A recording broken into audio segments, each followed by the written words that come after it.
Greetings, welcome back to Black Bear News. And if you are tuning in, you are probably smarter than the average bear. So the climate, extreme climate situations keep on coming.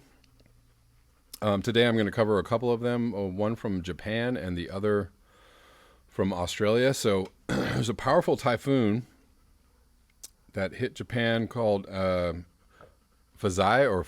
I'm not sure how to pronounce that, and I apologize in advance for messing that up. Powerful Typhoon Faxai makes direct hit on Tokyo as a new tropical threat emerges south of Japan. Again, Japan just keeps getting hammered, and I don't understand why people there aren't completely up in arms about climate change. I don't know.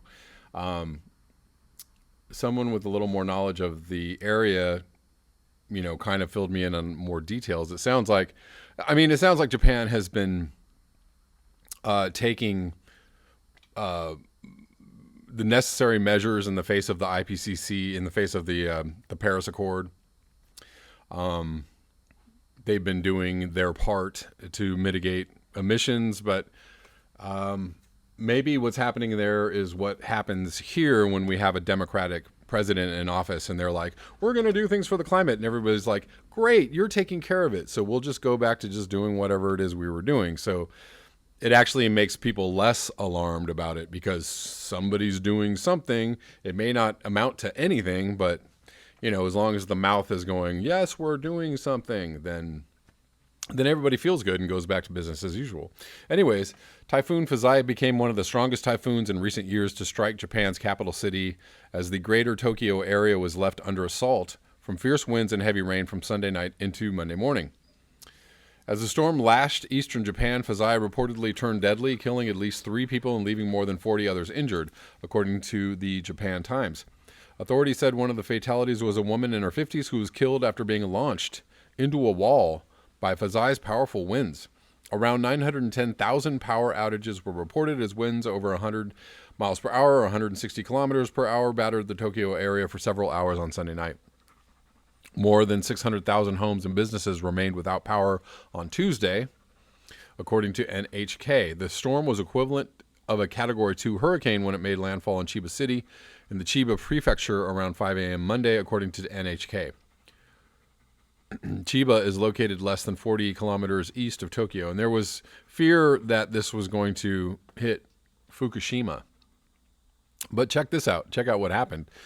Firefighters struggled to battle a fire at Japan's largest floating solar power plant near Tokyo on Monday in the wake of Faxai, according to NHK. Strong winds from Faxai may have caused the solar panels to pile on each other, producing extreme heat and sparking a fire. So, when climate change and Mother Nature get going, all of our little, human endeavors and, all of the great things that we build and produce don't really stand a chance against the ferocity of these storms and against this extreme weather events. Thousands of residents were forced to evacuate ahead of the storm. Hot and humid weather will prevail across areas hit by Faxai into midweek. Huge storm followed by a heat wave. So always helpful. 100 Fahrenheit in Tokyo through Wednesday. 95 in Tokyo on Monday and Tuesday, making it the first time of back-to-back 95 Fahrenheit September days in the city in the past 27 years. Again, more records broken, more. I can't even count how many storms, large, powerful storms have hit Japan and the Far East in the last 2 years. I can't even count. It seems like every couple of weeks, here's another storm, here's another storm, here's another storm. I kind of don't understand how they're still managing to do business as usual, but, the storm passes and things go on. Moving to Australia, this is from The Guardian. There was a huge fire in Queensland. Like nothing we've seen, Queensland bushfires tear through rainforest. Fires that swept through subtropical rainforest around the historic Binnaburra Lodge are unprecedented, experts say. Queensland's former fire commissioner says an erratic bushfire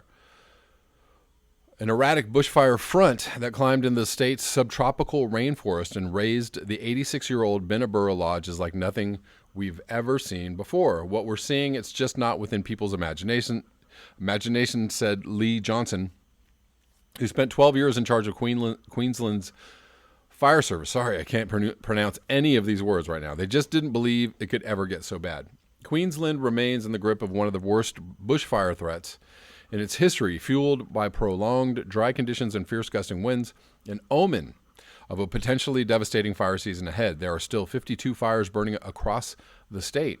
Schools are closed and about 20 structures have been destroyed. Early on Sunday morning, a fire front climbed into the Lamington National Park and razed Binnaburra, a historic ecotourism lodge. How's that for irony? Built in the 1930s and surrounded by subtropical Gondwana forest. You know, I know that ecotourists feel like they mean well, but, you know, ecotourists, just like any other tourist, kind of just have a knack for destroying stuff that they touch. And ecotourism comes with a lot of waste and burning of fossil fuels in the whole tourism, the traveling part. Even though I know that, you know, you might be well-meaning, you might leave a light footprint, you might not, you know, disturb anything. I don't know.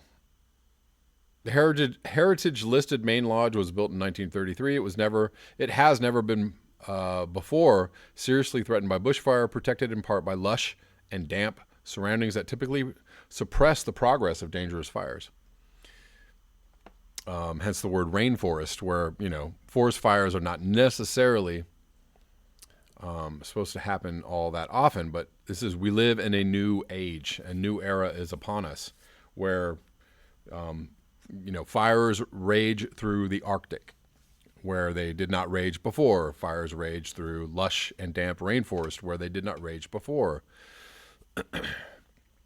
Back in the traditional owner's time, there's evidence of fires, but certainly in the period of European history in this part of Australia, this is the most catastrophic. Last year, Queensland experienced unprecedented fire conditions in November, a combination of hot, dry, and windy days in tropical and subtropical parts of the state. A year later, and again, conditions are being described in similar terms, the sort that can fuel catastrophic wildfires. Southeast Queensland has been particularly dry. The fire-threatened town of Stanthorpe is almost out of drinking water. In Lamington National Park, the rainforest has had very little recent rain.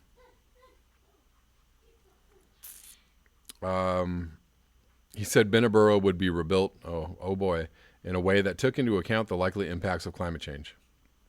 Will it now? Why not just leave well enough alone? Leave it alone. It's really, really the best thing we can do for wildlife and wild places is leave it the fuck alone. That is all I have for you today. Thank you so much for your eyes, your ears, and your conscience. If you would like to support this channel, you can do so at the links below. Until next time, peace.